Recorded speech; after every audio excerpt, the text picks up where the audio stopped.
In some ways, it feels like just yesterday when I hit the big 3-0. But believe it or not, that was a whooping 15 years ago. Time sure flies, doesn't it? Thinking about it, I was pretty lost in life back then, especially when it came to taking care of myself and my health. So today I want to chat about some habits I only started incorporating a few years ago, but boy, do I wish I had started them in my 30s. My name is Claudia Canu, I'm a 45 years old sustainable nutritionist and I specialize in helping busy women in the 40s look and feel amazing. Okay, let's jump right into it.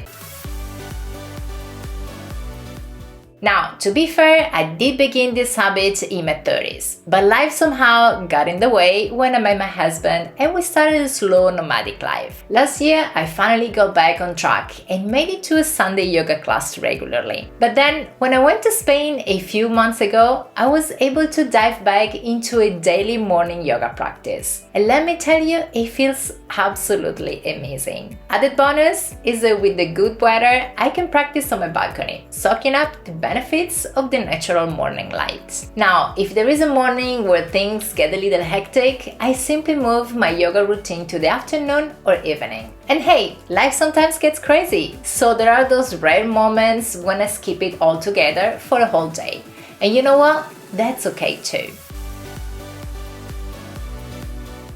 Going to the gym used to be the last thing I wanted to do. It just felt so damn boring. I tried it a few times in my 30s, but it never really stuck with me. Then, when I moved to Bulgaria, I decided to buy a set of weights and started working out at home. But let me tell you, it's just not the same. First of all, at the gym you have all the different weights and machines, and you can use lighter or heavier weights depending on how you feel. And then there is the vibe at the gym. Seeing people working out regularly and hard makes you feel empowered and pushes you to go harder and heavier. To be honest, with summer in full swing, I went back to my old home set because half of the week I try to play tennis.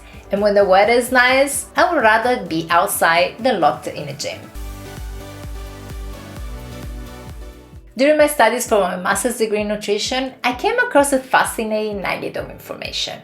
When we consume an excessive amount of protein, our bodies have to work harder to eliminate the excess as waste. Simultaneously, I was immersed in the world of vegan influencers who are absolutely obsessed with the power of peanut butter. It seemed like peanut butter had taken over the world, and you weren't considered cool if you didn't have a whopping 1 kilo bucket of it. Honestly though, looking back, I didn't even have a clue which foods were high in protein.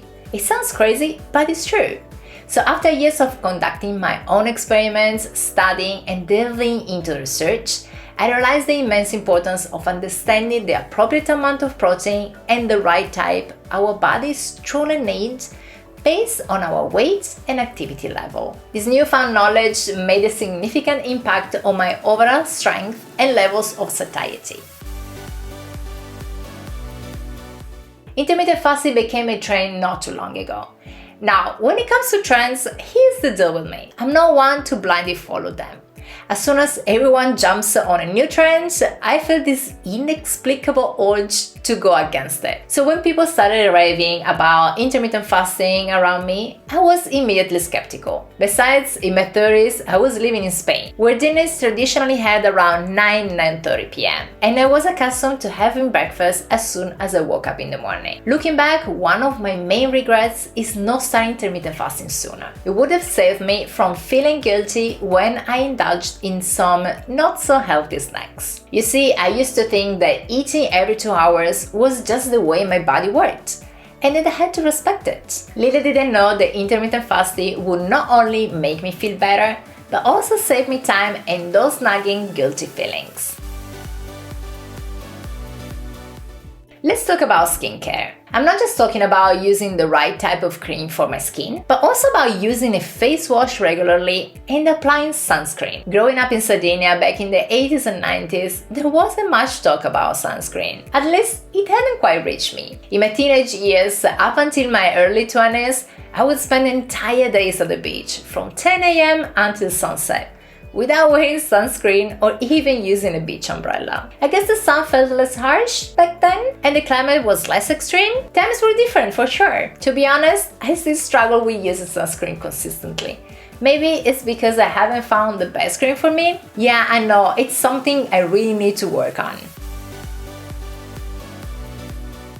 Now let's switch gears a bit and talk about Kegel exercises. These exercises are fantastic for strengthening our pelvic floor muscles. Our pelvic floor muscles hold our bladder, bowel, and vagina in place while assisting with various bodily functions. Kegel exercises involve tightening and releasing these muscles to strengthen them, preventing unwanted urine leaks and improving sexual relations. For years, I thought I didn't need to worry about my pelvic floor since I hadn't had kids. Boy, was I wrong! A few years ago, I started feeling uncomfortable, especially during cold weather when I was active and drank more liquids. Kegel exercises were a good discovery, are easy to do and don't take up much time. Plus, I can even multitask while doing them. For instance, when doing mindless activities like washing dishes or brushing my teeth.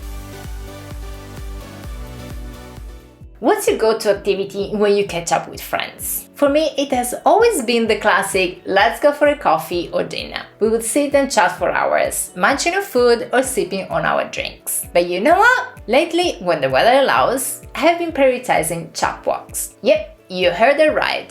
I meet up with friends and we go for a walk while we catch up. I'm slowly applying the same principle for online catch-ups too. It's nice to see my friends' faces on Zoom call.